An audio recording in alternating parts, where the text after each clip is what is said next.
ಕರುನಾಡ ಕಿರಣ, ನಾಡು ನುಡಿ ಸುದ್ದಿ ಸ್ವಾರಸ್ಯ.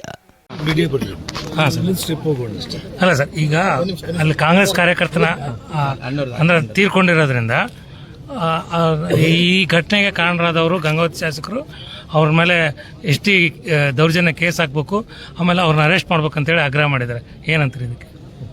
ನೋಡಿ, ನಮ್ಮ ಮನೆ ಹತ್ರ ಬಂದು ನಮ್ಮ ಮೇಲೆ ಮನೆ ಮೇಲೇ ಗಲಾಟೆ ಮಾಡಿ ನಮ್ಮನ್ನೇ ಇದು ಮಾಡಿಬಿಟ್ಟು ಇಲ್ಲೇ ಅವರೇ ಫೈರ್ ಮಾಡಿರೋಂಥದ್ದು ಇಡೀ ಎಲ್ಲ ಮೀಡಿಯಾನೇ ಸಾಕ್ಷಿ. ನೀವು ಬೇರೆ ಯಾರೂ ಬೇಕಾಗಿಲ್ಲ ಇದಕ್ಕೆಲ್ಲದೂ ಕೂಡ ನಾನು ಕೇರ್ ಮಾಡೋನಲ್ಲ. ನಾನು ಇವತ್ತು ಪೊಲೀಸರು ಮನಸ್ಸಾಕ್ಷಿ ಅನ್ನೋದಿದ್ರೆ ಕಾನೂನು ಕಾಪಾಡುವಂಥ ದೃಷ್ಟಿಯಲ್ಲಿ ನಾರಾ ಭರತ್ ರೆಡ್ಡಿಯನ್ನು, ಅವ್ರ ತಂದೆ ನಾರಾ ಸೂರ್ಯನಾರಾಯಣ ರೆಡ್ಡಿ ಅವ್ರನ್ನ ತಕ್ಷಣ ಬಂಧನ ಮಾಡಿ, ಇವತ್ತು ಕಾಂಗ್ರೆಸ್ ಸರ್ಕಾರ ಪ್ರಾಮಾಣಿಕವಾಗಿ ಪಕ್ಷಾತೀತವಾಗಿ ಈ ರೀತಿ ಏನು ನಮ್ಮ ರಾಮ್ಲೂರ್ ಹೇಳಿದಾಗೆ ಸಿನಿಮಾ ಸ್ಟೈಲ್ ರಾಜಕಾರಣಿಗಳಿಗೆ ಮತ್ತು ಏನು ಜನಪ್ರೀತಿ ಕಳ್ಕೊಂಡ್ಬಿಟ್ಟು ಇಂಥ ಒಂದು ದಬ್ಬಾಳಿಕೆಗಳ ಮೂಲಕ ನಮ್ಮ ಇಡೀ ಹಿಂಬಾಲಿಕರನ್ನ ಜನಾರ್ದನ್ ರೆಡ್ಡಿ ಅವ್ರ ಮನೆಗೆ ಹೋಗ್ಬಿಟ್ಟು ಅವ್ರ ಮನೆಗೆ ರೋಡ್ಗೆ ಚೇರ್ಗಳು ಹಾಕೊಂಡು ಕುತ್ಕೊಂಡ್ಬಿಟ್ಟು ಬ್ಯಾನರ್ ಕಟ್ಟಿ ಅಲ್ಲೇ ಅವ್ರ ಮನೆ ಮೇಲೆ ದಬ್ಬಾಳಿಕೆ ಮಾಡಿ ಬರ್ತೀವಿ ಅಂತಂದ್ರೆ ಇಡೀ ನಗರದ ಜನರನ್ನ, ವ್ಯಾಪಾರಸ್ಥರನ್ನ ಹೆದರಿಸಿ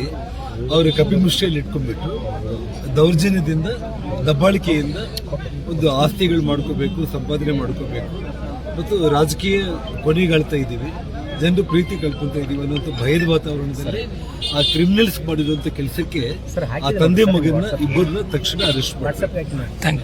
ಯಾರಿಗೋ ಒಬ್ಬರಿಗೆ ಜೀವಕ್ಕೆ ತೊಂದರೆ ಆಗುತ್ತಂದ್ರೆ ಯಾರು ಕೂಡ ಆ ರೀತಿ ಒಪ್ಪಂತ ವ್ಯಕ್ತಿಗಳು ಎಲ್ಲ ರೀ ನೋಡ್ರಿ. ಈಗಿದ್ದಂಥ ವಾತಾವರಣದಲ್ಲಿ ಅವರು ಫೋರೆನ್ಸಿಕ್ ಟೆಸ್ಟ್ ಮಾಡಿಸ್ಕೊಳ್ಳಿ, ಯಾರಿಂದ ಗುಂಡ ಹಾರಿಸಿದಾರೆ ಅಂತೇಳಿ ಗೊತ್ತಾಗುತ್ತೆ, ತನಿಖೆ ಆಗಲಿ. ತನಿಖೆ ಆದಂಥ ಟೈಮಲ್ಲಿ ಯಾರ ಮೇಲೆ ಕ್ರಮ ತಗೊಂಡ್ರೆ ತಗೊಳ್ಳಿ. ನೋಡ್ರಿ ನಾನು ಹೇಳೋದು ಇಷ್ಟೇ, ಅವ್ರ ಪಾರ್ಟಿ ಅವ್ರ ಸತ್ಯವಂತರು, ನಮ್ಮ ಪಾರ್ಟಿಗೆ ನಾವು ಸತ್ಯವಂತರು. ಕಾನೂನು ಯಾರು ಪರವಾಗಿ ಮಾಡಲ್ರಿ. ಇವತ್ತು ಸತ್ತಂತವ್ರು ಏನನ್ನ ಅಕಸ್ಮಾತ್ ಇನ್ನ ನನಗೆ ಗೊತ್ತಿಲ್ಲ ರೀ, ಸತ್ತಿದ್ರೋದು ಕೂಡ ಗೊತ್ತಿಲ್ಲ. ಅಕಸ್ಮಿತವಾಗಿ ಸತ್ತಾರಂದೇಳಿ ಅಫ್ಷಲ್ ವರದಿ ಕೂಡ ಇಲ್ಲಿ ತನಕ ಆಗಿಲ್ಲ. ಅಕಸ್ಮಿತವಾಗಿ ಏನನ್ನ ಗೊತ್ತಾದ್ರೆ ಕೂಡ ತನಿಖೆ ಆಗ್ಲಿ. ನೋಡ್ರಿ, ಈ ತನಿಖೆ ಫೋರೆನ್ಸಿ ಇದೆ. ಈಗಿನ ಟೆಕ್ನಾಲಜಿಯಲ್ಲಿ ಫೋರೆನ್ಸಿಕ್ ಟೆಸ್ಟ್ ಮೂಲಕ ಯಾವ ಒಂದು ಸೆಕೆಂಡ್ ಅಲ್ಲಿ ಕಂಡುಹಿಡಿಬಹುದು, ಯಾರಿಂದನೇ ಆಗಿರ್ಲಿ. ನೋಡ್ರಿ, ನನಗೆ ಗೊತ್ತಿರೋಂಥ ಪ್ರಕಾರ ನನ್ನ ಹತ್ರ ಖಾಸಗಿ ಗನ್ಮ್ಯಾನ್ಗಳು ಯಾರಿಲ್ಲ, ನಮ್ಮ ಹತ್ರ ಇರೋದು ಯಾರಿದ್ದಾರೆ, ಸರ್ಕಾರಿ ಗನ್ಮ್ಯಾನ್ಗಳು 2 ಇದಾರ್ರಿ. ಇವ್ರು ಜನಾರ್ದನ್ ರೆಡ್ಡಿ ಹತ್ರ 4 ಮಂದಿ ಇದಾರ್ರಿ. ಅವ್ರು ಬಿಟ್ಟರೆ ಬೇರೆ ಯಾರು ಫೈರ್ ಮಾಡಕ್ ಸಾಧ್ಯ ಇಲ್ಲ.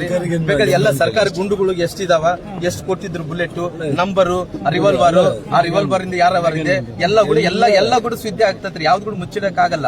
ಈಗ ಯಾವ್ದು ಮುಚ್ಚಿಡಕ್ಕಾದ್ರೆ ಅವ್ನು ಫೂಲ್ ಅಂತಾರ, ಮುಚ್ಚಿಡಕ್ ಅವ್ರು ಹೇಳ್ತಾ ಇದ್ರಂತ್ರಿ, ಇಲ್ಲ ರೀ ನಮ್ಮ ಕಡೆಯಿಂದ ಗುಂಡಾರ್ಸಿರಪ್ಪನ್ನ ಸತ್ತೋಗಿದಾರ ಅಂತೇಳಿ, ನಮ್ಮ ಕಾರ್ಯಕರ್ತನ ಸಾವಾಗಿದೆ ಅಂತೇಳಿ. ನೋಡ್ರಿ, ನಾವು ಸಾವು ಬಯಸಿದಂತವ್ರಲ್ಲ, ನಾವು ಇದನ್ನ ಇಷ್ಟು ದೊಡ್ಡ ಮಟ್ಟಕ್ಕೆ ಹೋಗ್ತದಂತ ಅಂದ್ಕೊಂಡಿದ್ದಂತವ್ರಲ್ಲ.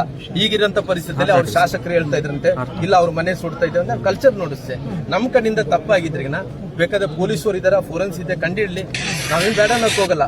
ಸರ್ಕಾರ ಕೊಟ್ಟಂತ ಗನ್ಮ್ಯಾನ್ಗಳಿದ್ರ, ಅವ್ರ ಕಡೆ ಕೊಟ್ಟಂತ ಗುಂಡುಗಳು ಲೆಕ್ಕ ಇರ್ತಾವ, ರಿವಾಲ್ವರ್ ಲೆಕ್ಕ ಇರ್ತಾವ, ಯಾವ ಕಡೆಯಿಂದ ಫೈರ್ ಆಗಿದೆ ಗೊತ್ತಿರ್ತಾರೆ. ಅವ್ರು ಏನನ್ನ ಇವತ್ತು ಯಾರು ಸತ್ತಾರ, ಅವ್ರಿಗೇನ ನಾವು ಬಾಡಿಯಲ್ಲಿ ಹೋದಂತ ಬುಲೆಟಿನ ಅದು ಎಲ್ಲ ಕೂಡ ಇದ್ದೇ ಇರ್ತಾವ್ರಿ. ಹಂಗಾಗಿ